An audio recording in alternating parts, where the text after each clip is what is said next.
What's up everybody, it's me E-Man from E-Man's Movie Reviews. As you may or may not have heard by now, there's been a bit of a bug flying around the world. Here in the US, because of the coronavirus, it's just been declared a national emergency. That means that schools, sports, and many public events and more have been shut down for the next couple of weeks. Now, while all that may be an issue for many people, one particular issue that affects me is the fact that many movie studios and other media outlets are halting or postponing production on their projects.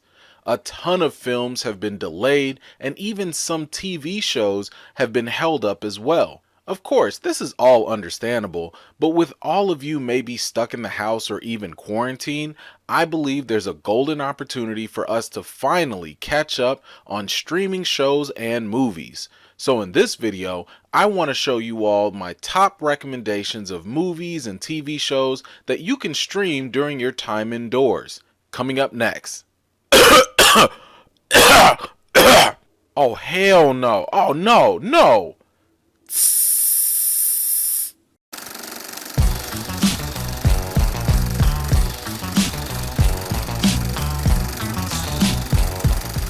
Okay, let's start off with Spencer Confidential. When some Boston officers are murdered, ex-cop Spencer teams up with his roommate Hawk to take down the criminals. If you happen to be a Mark Wahlberg fan, then Spencer Confidential will be your cup of tea. I can't say that there's anything terribly unique about this, seeing as though it's a generic Mark Wahlberg movie taking place in a Boston setting. However, that doesn't mean this isn't watchable or entertaining. The action scenes are nice and the comedy works just fine. Wahlberg and Winston Duke make a nice pairing together, and I think that works for this film in the fact that it's pretty self-aware of itself. It doesn't take itself too seriously, and you shouldn't either. So if you're down for a couple of chuckles in 2 hours, go ahead and add this to your Netflix queue. Next up, we've got Love, Death, Robots. This is a collection of animated shorts that can vary between sci-fi, horror, comedy, or fantasy. What I really enjoyed about this, and if I could just kind of channel my inner Forrest Gump, it's like a box of chocolates. You never know what you're gonna get. So in addition to getting a wide variety of different genres, the fact that they're relatively short really helps. I think that works as a plus because if you don't like one of the episodes, it's not that bad because it only lasts for a few minutes. Also, if you find an episode that is really good, it doesn't waste a lot of time getting straight to the good parts.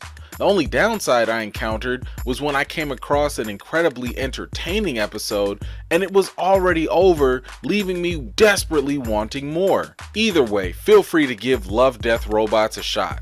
Next in line, we have You. Joe is an incredibly charming and obsessive young man who goes through some extreme measures for the person he loves most. That's really just a nice way to say that this dude is crazy and he's a stalker. Now this Netflix show is pretty interesting because it's not exactly what you might expect. It's really easy to make comparisons to the show Dexter, but You is actually pretty different. What I appreciated from it was how this show was able to find a way to continually raise the stakes and create a situation where you may not know who to root for. The episodes are over 40 minutes apiece, and the 2 seasons each have only 10 episodes. I won't say that this show is perfect because it does take some ever so convenient shortcuts in the writing at times, but the social commentary and the plot each season is more than enough to keep you entertained. Alright, now to kind of change up the pace a little bit, we have Train to Busan. When a viral pandemic breaks out in South Korea, passengers struggle to survive on this deadly train. Well, what more of an appropriate movie to watch during a viral pandemic than a zombie movie that's based in Asia? I thought Train to Busan was a fantastic film for anyone who enjoys a really good zombie movie. Beware that this movie is not English dubbed and does have subtitles.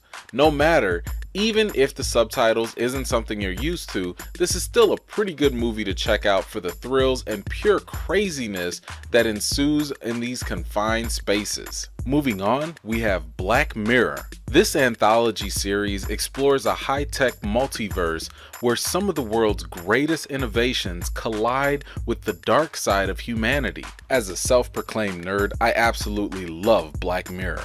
Just imagine the Twilight Zone mixed with some realistic science fiction. It's a real benefit that this show is structured as an anthology because every episode is different. They are oftentimes ran by a different director, which means that every episode will have its own voice and perspective. If you don't like this one, that's okay because the next episode might completely blow you away. I think the real fear that Black Mirror taps into is the idea that some of these stories could realistically happen, or they are already happening in our world in some way, shape, or form.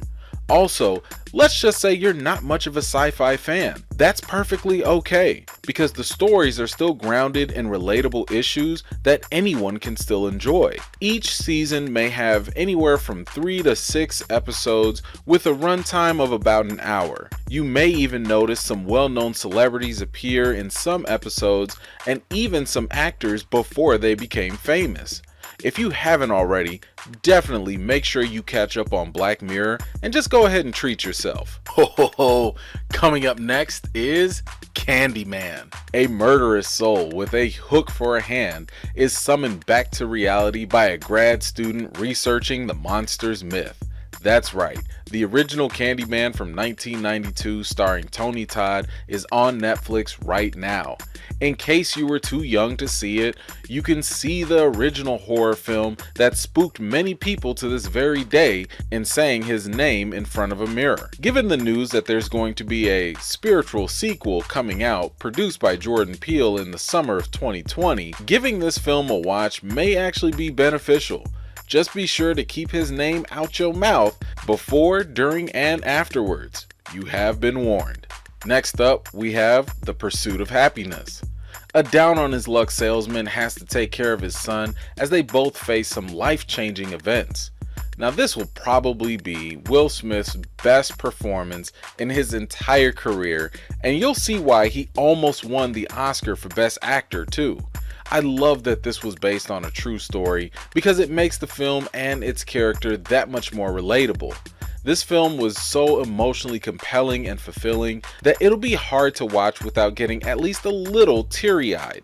If you're looking for a positive and uplifting story, then The Pursuit of Happiness should do the trick. Moving on, we have Philadelphia. When a man with HIV is fired by his law firm because of his condition, he hires a homophobic small-time lawyer as his only willing advocate for a wrongful dismissal suit. I thought it would only be appropriate to, at the very least, put up a Tom Hanks movie, seeing as though he was one of the very first big-name celebrities to contract the coronavirus. The acting in this film is tremendous. You've got Tom Hanks and Denzel Washington in the peak of their primes, and it's really a solid film that you can still enjoy to this very day. Moving on, we have Seis Manos. 3 orphans are raised by a martial arts master. Suddenly, their small town is plunged into a mystery involving the drug cartel, demons, and ancient rituals. Let me just say that Seis Manos caught me completely by surprise. The animation is similar to that of the Boondocks animated TV show, and it's also in English for those of you who might not be fans of subtitles. I loved how this series was able to blend both Far Eastern martial arts and a rich Mexican culture at the same time. I also thought they really nailed some of the martial arts action scenes. Plus, the story and mystery is also quite compelling. It's only 8 episodes long, with each one being less than 30 minutes. The show goes in some crazy directions, and the ending will absolutely leave you wanting to see more. Alright, last but not least on this list, we're going to go over Castlevania. Count Dracula is unleashing his terror upon the world, and a lonely vampire hunter will have to do his best to save the city from Dracula's wrath. Castlevania is an animated take on the video game franchise. I'll admit I never played the video games, but that clearly didn't matter with this show. This is probably one of my favorite and most frustrating shows on Netflix. The first season only has 4 25-minute episodes, and it feels like a complete tease. The second season has 8 25-minute episodes, and we at least get a much more climactic story. The third season, which is the latest season, has 10 episodes at 25 minutes apiece, and while the story does feel more complete, you still can't help but to want to see more. The benefit here is that if you're watching this for the first time, you're not going to have to suffer those early frustrations that many of us had to deal with while waiting a whole year in between the seasons just for a few scraps of episodes. One of the things that I love about this show is that while you do have the main story and characters, you also have a lot of world building that's going on with the supporting characters that enable the show to continue growing in a number of different directions. By the time we get to the final season, the supporting characters have stories that may even be worth their own shows. The subject matter in this show is also really intriguing as they cover a number of different supernatural and religious themes. As a heads up, this show is incredibly violent and graphic, so please be advised this is not a show for small children. Well, that does it for the Netflix list. However, as an added bonus, I wanted to share with you all a couple of things that I think are definitely worth your time if you happen to be a subscriber to Amazon Prime. First up is going to be Hunters. It's the late 1970s and the Nazis have infiltrated the United States and walk among us. It's up to a young Jewish man to get his revenge on them by joining a secret group of Nazi hunters before the Nazi master plan goes into effect. I must say that Hunters was a pleasant surprise. Al Pacino is back on his A game in this role, and the rest of the cast is solid as well. I think the coolest thing about Hunters is the overall presentation. It's not conventional in its storytelling at all. There are moments of real suspense and action, and then you might break into a musical or some other informative segment for comic relief. When it's all said and done, the twists, turns, and surprises are well worth the watch in this very first season. I also think that it's very helpful to watch the bonus content for every episode, which you can find in the X-ray content on Amazon Prime. It'll give you some great insight on the episodes and the themes that they're based on. As a word of caution, this show does deal with some incredibly serious subject matters. Even if they address some of it through satire, allegory, and other exaggerations, they still approach it with a level of sincerity and respect in my opinion. Either way, I think this is definitely worth the watch. Go watch Hunters. Next up, we have A Quiet Place. After a mysterious occurrence falls upon the world, a family is forced into living in silence while hiding from a mysterious, monstrous threat that can hear anything. In case you missed out on this gem of a movie, do yourself a favor and go watch it. Directed by John Krasinski and starring Emily Blunt, this movie felt more like an experience above anything else. Don't be surprised if you find yourself trying not to make a sound while you're watching the movie. The thrills and suspense are top notch and such a joy to watch. The sequel to this movie was supposed to be released in March of 2020, but given the current pandemic, that has since been delayed.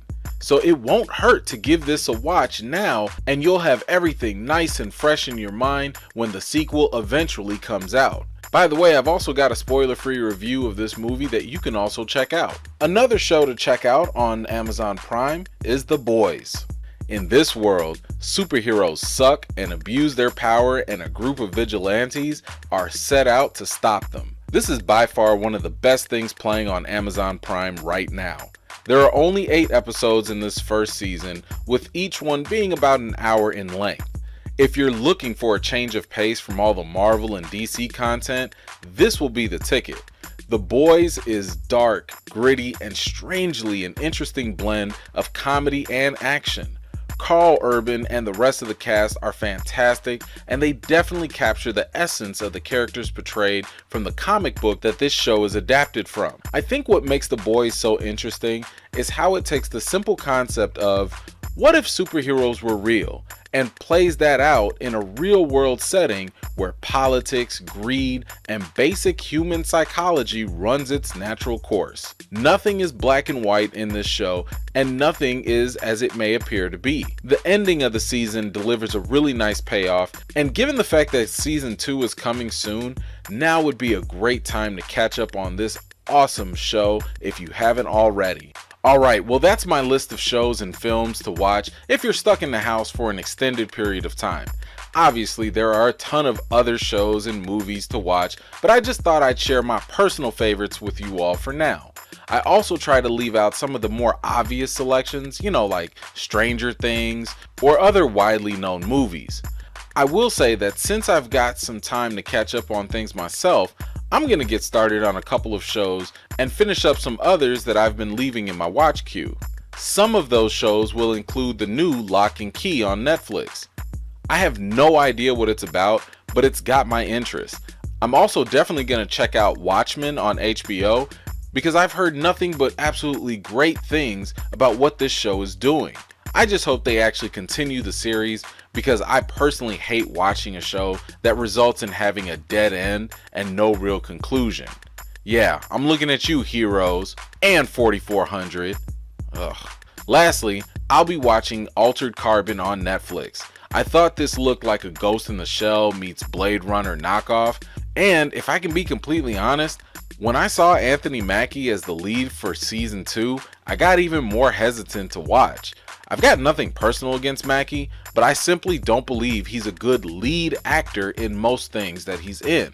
I mean, don't get me wrong, he can be a great supporting actor, but as a lead, not so much. Don't believe me? Go watch Crossover. But I'm willing to get over that and give this show a shot anyway. So what are you all planning on watching during this lockdown time? Were any of the films or shows mentioned in this list something that you were planning on watching but never got around to? Were any of them completely new to you? Seeing as though you all have really good taste in movies and TV, let's help each other out by listing some other quality recommendations in the comments down below.